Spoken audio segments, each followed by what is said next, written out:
So hey guys, আসসালামু আলাইকুম, welcome back to my channel to another new video. So আপনারা কেমন আছেন? আশা করি সবাই ভালো আছেন। অলরেডি সবাই থাম্বনেল দেখে তো বুঝে গেছে আমি আজকে কি নিয়ে ভিডিও বানাবো।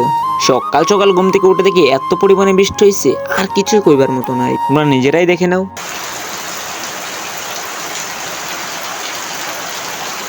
তোমরা সবাই দেখে নিয়েছো যে এত পরিমাণে বৃষ্টি হয়েছে, এর জন্য আমি ডিরেক্ট ঘরে চলে এলাম। আর ঘরে চলে এসে একটু বারবির সাথে একটু খেলাধুলা করে নিলাম।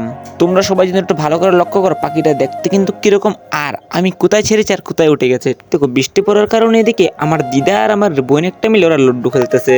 যেহেতু বাইরে বৃষ্টি, এর জন্য ওরা বলতেছে যে আমরা একটা লুড্ডুই খেলি। হ্যাঁ, তারপরে আমি প্রায় 20 মিনিট পরে ঘর থেকে বের হলাম। আর ঘর থেকে বের হয়ে দেখি বৃষ্টিটা প্রায় কমে এসেছে, তো অনেকটাই আবহাওয়াটা ভালো। এর জন্য আর কি একটু ঘর থেকে বের হলাম। তো দেখো আবার মনে হতেছে বৃষ্টি আসবে, এর জন্য বেশি একটা দিনও ভালো নয়। আর হ্যাঁ, তোমরা একটু কমেন্ট করে বলতে পারছো তোমাদেরকে কিরকম বৃষ্টি দিতেছে। আর যারা যেখান থেকে আমার ভিডিও দেখো প্লিজ সবাই একটু লাইক কমেন্ট শেয়ার দিয়ে ভরিয়ে দিও। আর যারা লাস্ট থেকে ভিডিওটা দেখেছো তারা একটু হাই লিখে দিও কমেন্টে, তাহলে আমি বুঝবো যে আমার ভিডিও তোমরা লাস্ট পর্যন্ত দেখেছো। তো আজকে আমি তো ব্লগটা এখানে শেষ করে দিচ্ছি, দেখা হবে নেক্সট ব্লগে। ভালো থাকবা, সুস্থ থাকবা, মা বাবার খেয়াল রাখবা। আজকে ভিডিওটা কিরকম হয়েছে একটু কমেন্ট করে বলতে থাকো। Bye bye.